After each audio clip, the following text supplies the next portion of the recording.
Dear students, this is English ABC and here I am with my English classes for the preparation of the upcoming intermediate examination of Bihar School Examination Board, which is going to be held in the very early part of the next year, the year 2021. 2021 में होने वाली Bihar school examination board की intermediate परीक्षा में अंग्रेजी विषय की तैयारी के सिलसिले में मैं आप सबों से मुखातिब हूँ। तो आज के इस वीडियो में मैंने क्वेश्चंस के पिछले 3 साल में बदले हुए पैटर्न के बाद यानी 2018 से लेकर 2020 तक जो क्वेश्चंस पूछे गए हैं, चाहे वो आर्ट्स के हों या फिर साइंस के हों, तो उनका मैंने एनालिसिस किया है। हालांकि अभी हम साइंस 2020 के क्वेश्चन को उठाएंगे तो इट डजेंट मैटर, मतलब इससे कोई फ़र्क नहीं पड़ता है। हमारा जो फाइंडिंग है एनालिसिस के बाद, जो तथ्य हमारे सामने आए हैं वो डाइल्यूट नहीं हो जाए, इसीलिए हमने सिर्फ साइंस के ही क्वेश्चन को लिया है। लेकिन ऑलमोस्ट ऑल दोनों के पैटर्न एक जैसे ही हैं, उसमें कुछ भी बहुत ज़्यादा चेंजिंग नहीं है या चेंजिंग को आप नहीं के बराबर मान के समझें। तो सबसे पहले मैं उसका जो फाइंडिंग्स है वो आपके सामने रख दूं। तो सबसे पहली बात कि जो हमारे ऑब्जेक्टिव्स पार्ट हैं, 2 पार्ट में बटा हुआ है, ऑब्जेक्टिव और डिस्क्रिप्टिव, 50 मार्क्स ईच। अब जो हमारे ऑब्जेक्टिव पार्ट्स हैं उसमें हमको 50 मार्क्स के क्वेश्चन के आंसर करने हैं। 50 मार्क्स टोटली उसमें है अलॉट। तो अब सवाल ये है कि उन 50 में से भी 2 पार्ट है। 36 फर्स्ट 36 जो है वो ग्रामर पार्ट का है और फिर रेस्ट 24 जो है वो टेक्स्ट से है, यानी बुक से है, आपकी किताब से है। तो आज हम उन सबों का एनालिसिस आपके सामने रखेंगे। अब ग्रामर पार्ट्स पर आते हैं, लेकिन उससे भी पहले जो बहुत ही ज़रूरी चीज़ है वो ये कि इंस्ट्रक्शन में साफ लिखा है कि जो 60 क्वेश्चन है ऑब्जेक्टिव पार्ट्स में, 60 क्वेश्चन हैं, आपको उनमें से सिर्फ और सिर्फ 50 करने हैं। और साफ लिखा है in case more than 50 questions are answered only first 50 will be evaluated. मतलब अगर आपने 50 से अधिक क्वेश्चन के जवाब दिए, ऑब्जेक्टिव में आपने ट्राई किए या आपने डार्कन कर दिया ओवल को, तो आपके पहले 50 ही जांचे जाएंगे। तो सबसे पहला जो इंस्ट्रक्शन है, सबसे पहली फाइंडिंग जो है, आप ये दिमाग में रख लें कि आप 51 से लेकर 60 तक, 51 to 60, आप यह देख लें कि उसमें आप कितने कन्फर्म हैं। मान लीजिए उनमें से आप 5 और 6 क्वेश्चन कन्फर्म हैं, तो उसको पहले कर लें और उतना कम करें 50 तक में, ताकि वो 5 काउंट हो। नहीं, अगर 50 तक आपने गलत सही कर लिया तो वो जो आपका बिल्कुल सही आंसर है उसमें आपको लॉस होगा, इधर गलत काउंट हो जाएगा और उस 51 से लेकर 60 तक उसकी काउंटिंग ही नहीं होगी। तो ये काफ़ी इंपॉर्टेंट चीज़ है, इसीलिए आपको देख लेना है कि 51 से 60 तक में आप जितने कन्फर्म हैं, 1 से लेकर 50 तक में आप उतने कम आंसर करें। फिर दूसरी बात कि अगर आपको ये लगता हो कि 50 हमारे ऑब्जेक्टिव्स हैं क्वेश्चन और ऑब्जेक्टिव में 50 मार्क्स ही है, तो ये इसमें आप एक चीज़ ऐड कर लें कि एक्चुअली मतलब इनफैक्ट 50 के ही आपके ऑब्जेक्टिव नहीं है। डिस्क्रिप्टिव पार्ट में भी एक क्वेश्चन ऐसा है, उसमें आपको मैचिंग टेस्ट करना है। मैचिंग टेस्ट मतलब पोएम है और उनके पोइट्स के नाम हैं, तो पोएम्स को पोइट से मैच करना है कि किस पोएम को किसने लिखा है। जैसे sweetest love I do not go John Donne लिखा है, या Macavity the mystery cat T S. Eliot लिखा है, या फिर my grandmother house Kamala Das का लिखा हुआ है। तो इन सब को मैच करना है। और सबसे इजी क्वेश्चन, और कोई भी टॉपिक एक साथ आपको 5 मार्क्स देने वाला नहीं है, लेकिन ये जो क्वेश्चन है ना, इसमें जो 5 मार्क्स हैं ये बहुत कम मेहनत में, और ये 5 मार्क्स का क्वेश्चन है। नहीं तो आप बहुत ज़्यादा मेहनत करेंगे और 5 मार्क्स कहीं एक टॉपिक से आपको निकल कर आने वाला नहीं है। तो सबसे पहले आपको अटेम्प्ट लेना है कि जो भी पोएम है और जो भी उसके पोइट हैं उसको याद कर लें। फिर उधर जो ऐसे स्टोरी, वो हमारा प्रोज पार्ट है, कहाँ इंडियन सिविलाइजेशन एंड कल्चर से लेकर ये मैरिज प्रपोजल तक, उसके भी ऑथर का नाम आप अच्छी तरह याद कर लें। तो सबसे पहला इंस्ट्रक्शन समझ लें, आप सजेशन समझ लें, एडवाइस समझ लें, वो ये था कि उसको आप याद कर लें, इसलिए कि इससे आपको 7 से 10 मार्क्स मिलने वाला है। 1 मिनट। अब मैं जो हमारा ग्रामर पार्ट है ऑब्जेक्टिव में, 50 क्वेश्चन में से 36 क्वेश्चन, फर्स्ट 36 क्वेश्चन वो ग्रामर से रिलेटेड है। मैं उसके बारे में आपको बता दूं कि अगर हम उसका एनालिसिस करते हैं तो वर्ब से जो क्वेश्चन आते हैं वो है 19 out of 36 19 questions are from verbs. मतलब वर्ब चैप्टर से 19 क्वेश्चन है, किसी न किसी एंगल से ये सारे के सारे क्वेश्चन वर्ब से उसको रिलेटेड किया जा सकता है। अगर आपके पास टेंस की जानकारी है, अगर आप वर्ब के कुछ स्पेशल फीचर्स को जानते हैं तो आप इन क्वेश्चंस के जवाब दे सकते हैं, अदरवाइज़ आपको दिक्कत होगी। तो 36 में से मोर देन 50%। और हमने 2020 के साइंस के क्वेश्चन की फाइंडिंग अभी आपके सामने रखना शुरू किया है।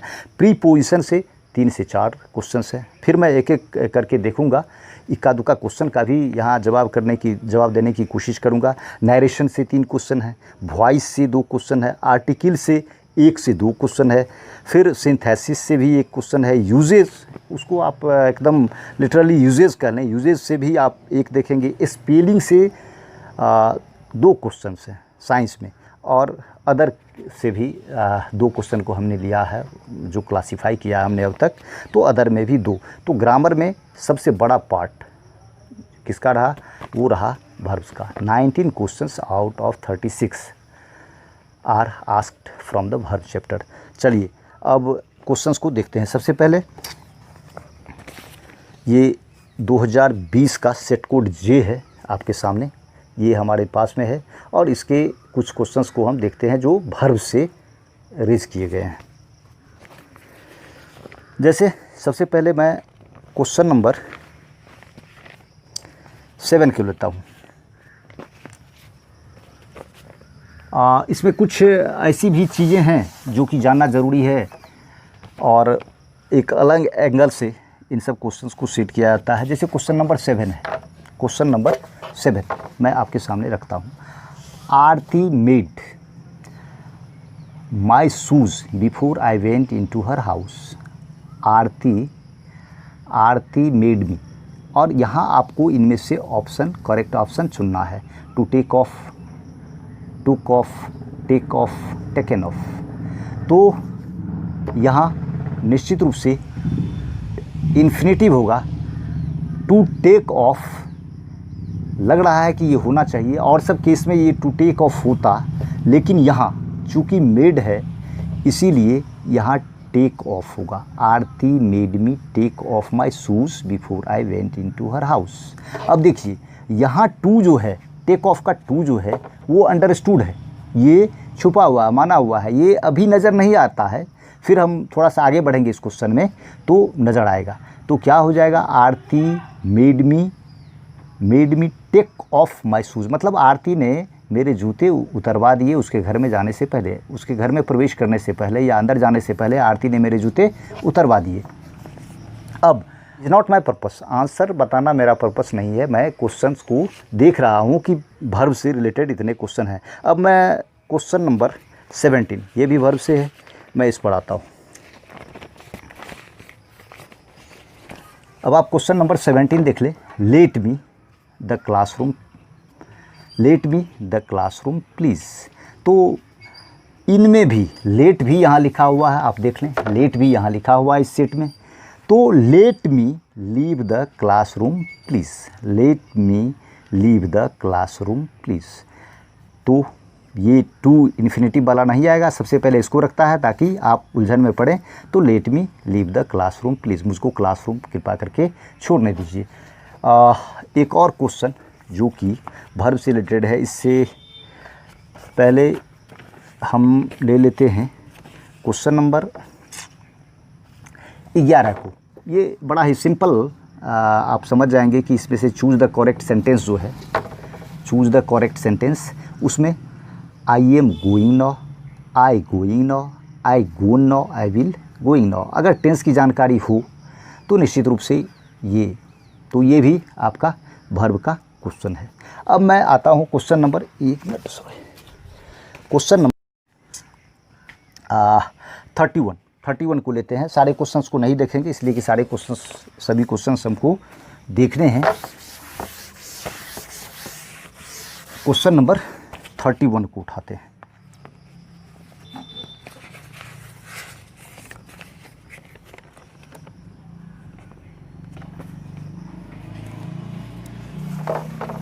रीता और यहाँ आपको चुनना है। अगर हैज़ है तो V3 होगा। रीता, आपको करेक्ट ऑप्शन इसमें से चुनना है। क्वेश्चन नंबर 31, आपको अगर टेंस की जानकारी है, is listening to the radio, has listening. कभी भी हैज़ के साथ अगर बिन नहीं रहे तो फिर ING लगने का कोई सवाल ही नहीं उठता है। रीता के साथ एम हो नहीं सकता है। हैज़ लिसनिंग, तो कुछ बहुत ही सिंपल क्वेश्चन भी रहेंगे और कुछ थोड़ा सा टीडियस रहेगा। तो टेंस और वर्ब की जानकारी, उसके और सब फीचर की जानकारी भी आपके लिए ज़रूरी है। तो Rita is listening to the radio. अब सीधे हम 34 पर आते हैं। क्वेश्चन नंबर 34, इसको भी मैंने वर्ब से रिलेटेड माना है। He has broken his leg. 34, he has broken his leg so play football. तो ही मस्ट प्ले फुटबॉल, मतलब उसे फुटबॉल खेलना ही है या खेलेगा ही। तो अगर उसने अपने पैर तोड़ लिए हैं तो फिर फुटबॉल खेलना उसके लिए कैसे पॉसिबल है। उसे ही शुड प्ले फुटबॉल तो फिर चाहिए, तो निश्चित रूप से ये कांट होगा। तो अगर आपको टेंस की जानकारी है तो इसका कैपिटल शेयर है आपके क्वेश्चंस में। इस चैप्टर का वर्ब का 19 क्वेश्चन। तो टेंस कीजिए, वर्ब के और से फीचर को देखिए और उसकी तैयारी कीजिए। फिर हम प्रीपोजिशन से 3 से 4 क्वेश्चन हैं। क्वेश्चन नंबर 30, 35 और 36 ये प्रीपोजिशन से है। हम एक प्रीपोजिशन चैप्टर पर आने से पहले इक्का दुक्का आपके सामने एग्जाम्पल रख रहे हैं। वो एग्जाम्पल है कि वह 2 घंटे बाद आएगा। ये हिंदी का एक सेंटेंस है जिसको ट्रांसलेट करना है इंग्लिश में। और प्रीपोजिशन की वजह से क्या क्या होता है, वह 2 बजे के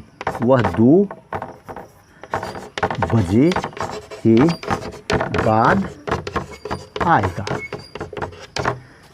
वह 2 घंटे के बाद आएगा। ही विल कम, निश्चित रूप से फ्यूचर इंडेफिनिट है। He will come in 2 hours और he will come after 2 o'clock। अब सवाल है कि यहाँ इन, यहाँ आफ्टर, ये तो प्रीपोजिशन है और प्रीपोजिशन एकदम टोटली उसके लिए कुछ खास रूल नहीं है, एकदम टोटली यूजेस पर डिपेंड करता है। बाद के लिए यहाँ इन आया और यहाँ आफ्टर आया। देखते हैं आपके क्वेश्चन सेट में क्या है। क्वेश्चन नंबर 30, सारे पर अटेम्प्ट नहीं लेंगे, आंसर बताना पर्पस नहीं है, एक झलक देख लेना। वो है देयर इज़ ए ब्रिज। आप इस पर देख लें तो इन इसके लिए सूटेबल नहीं है, एट सूटेबल नहीं है, ऑफ सूटेबल नहीं है, अक्रॉस नदी पर पुल या इस पार से उस पार जोड़ने की बात। There is a bridge across the river. There is a bridge across the river. फिर आते हैं नरेशन के लिए भी मैं एक एग्जांपल दूंगा। नरेशन से 3 क्वेश्चन है। नरेशन से 3 क्वेश्चन है।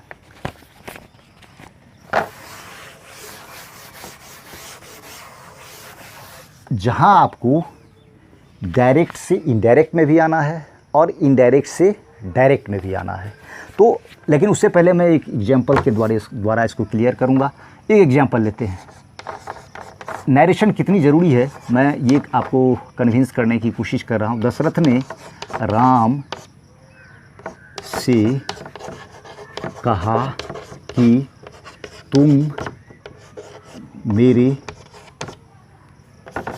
पुत्र हो और मैं तुम्हारा पिता हूँ।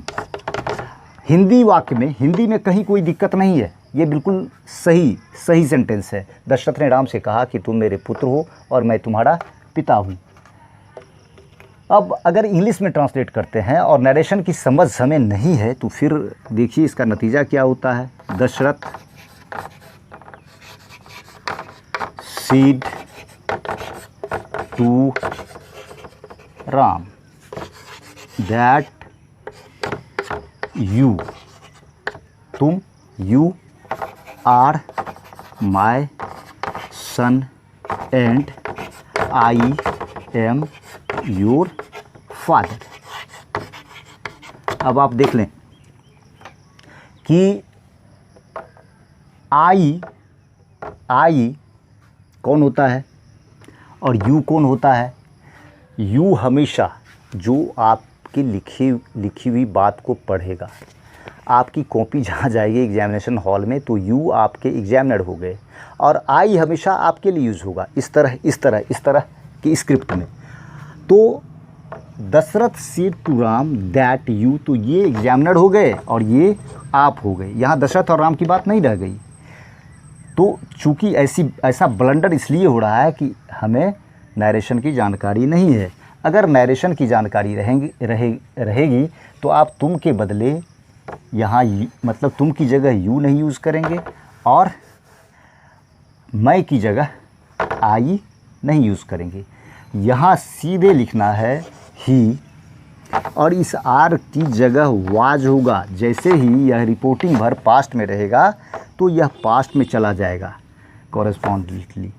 फिर माई सन एंड ही इज़, और यह योर भी नहीं रहेगा, हिज। अब क्लियर करने की बात है कि ये ही किसके लिए आया, ये राम के लिए आया, और माई को भी मिटाना पड़ेगा भाई। ही वॉज हिज सन, तो ही यहाँ राम के लिए आया, फिर हिज दशरथ के लिए आया, दशरथ का, और फिर यह ही दशरथ के लिए आया और यह हिज राम के लिए आया। तो अगर यह समझदारी नहीं रहेगी तो हमसे ढेर सारे ब्लंडर। चलिए नरेशन को यहाँ कंक्लूड करते हैं। तो नरेशन की जानकारी या फिर प्रीपोजिशन की जानकारी वो कितनी ज़रूरी है उसको हमने देखा।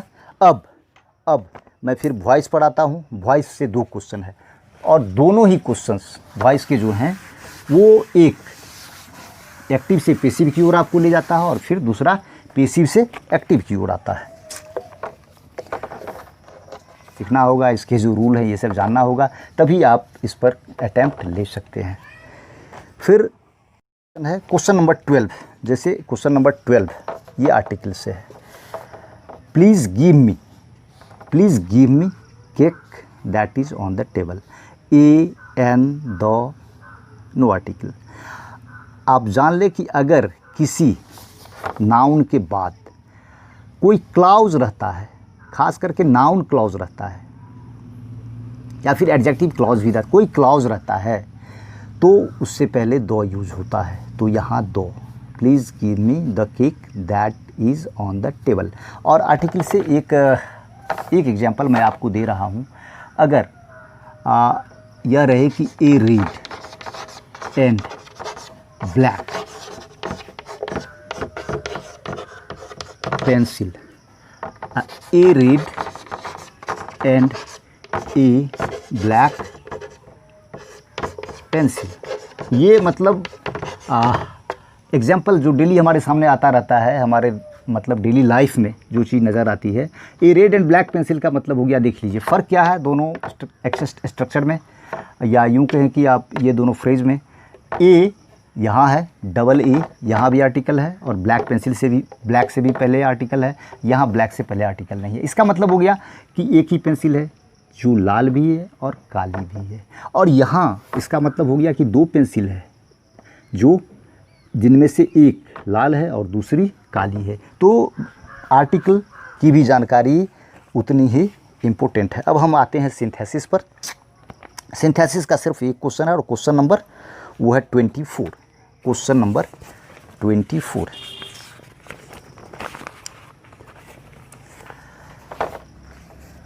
It may rain, it may rain, it may rain, we will get wet, WET wet. दो सेंटेंस है, इसको एक में कंबाइन करने के लिए कहा जाता है। आप देख लें, अब क्वेश्चन आपके सामने है। It may rain, question number 24, it may rain we will get wet. अब कभी भी आप यह याद रख लें कि मतलब यह जान लें कि इसका मतलब यह है कि वर्षा हो सकती है और हम लोग भीग जाएंगे। तो अगर वर्षा होती है या होगी तो इफ़ इट विल रेन। अब इसको मिलाया जा रहा है इफ़ का यूज़ करके, सब जगह इफ़ है, यहाँ हैड इट रेन्ड है। लेकिन अगर बात फ्यूचर की होती है और वो नॉर्मल केस होता है तो कभी भी विल, ईफ क्लॉज में कभी भी विल का हम यूज़ नहीं कर सकते। तो ये तो एकदम डिस्कार्ड हो गया क्वेश्चन नंबर ए। और चूंकि वो नॉर्मल सिचुएशन है इसीलिए हैड इट रेन्ड, इसको भी डिस्कार्ड हम करते हैं। If it rains we will get wet. If it rains, if clause में अगर प्रेजेंट इंडिफिनिट है तो फिर यहाँ ये सारे मानदंड को पूरा करता है, तो यहाँ फिर फ्यूचर इंडिफिनिट होगा ये नॉर्मल सिचुएशन में। इसके और सब भी स्ट्रक्चर हैं, तो इस पर जब चर्चा करेंगे हम लोग बाद में आगे चलकर पढ़ाई लिखाई के दरमियान, तब उस समय देखेंगे। तो ये सिंथेसिस का क्वेश्चन था। अब जो हमारा अगला क्वेश्चन है वो है यूजेज से, और यूजेज का क्वेश्चन नंबर सिर्फ एक ही है और वो क्वेश्चन है क्वेश्चन नंबर 8। आप देख लें क्वेश्चन नंबर 8 को।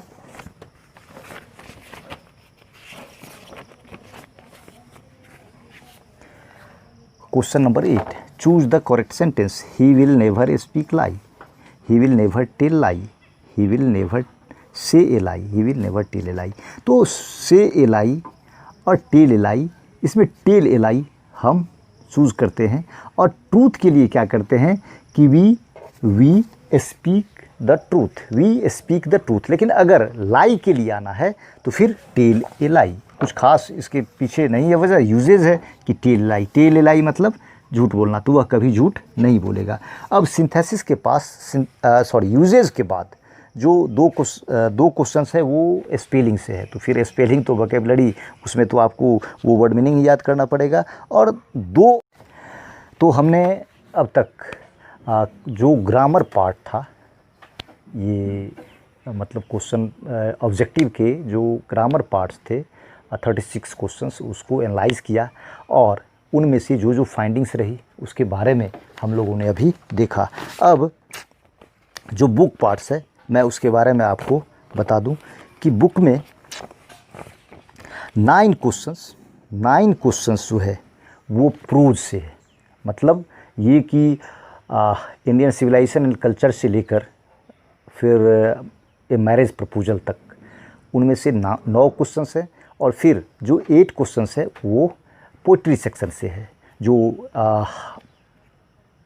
Sweetest love I do not गो से लेकर माय ग्रैंड मदर्स हाउस तक। तो 9, 8, 17 टोटल, और फिर 7 क्वेश्चंस जो है वो ए स्टोरी ऑफ इंग्लिश से है। जो ए स्टोरी ऑफ इंग्लिश आपको एक तरह से इंग्लिश का हिस्ट्री जो थोड़ा बहुत पढ़ना है, उनमें से 7 क्वेश्चन है, तो 24 में से ये। तो यही रही कहानी टोटल ऑब्जेक्टिव्स की। और डिस्क्रिप्टिव पार्ट्स के साथ हम आएंगे और फिर चैप्टर वाइज भी उसको पढ़ने की कोशिश करेंगे, ग्रामर को भी पढ़ेंगे। अगर आपको हमारा ये वीडियो अच्छा लगा हो तो आप हमारे इस वीडियो को लाइक करें, शेयर करें और हमारे चैनल को सब्सक्राइब करें। और फिर अगले वीडियो के साथ आपसे मिलते हैं। धन्यवाद।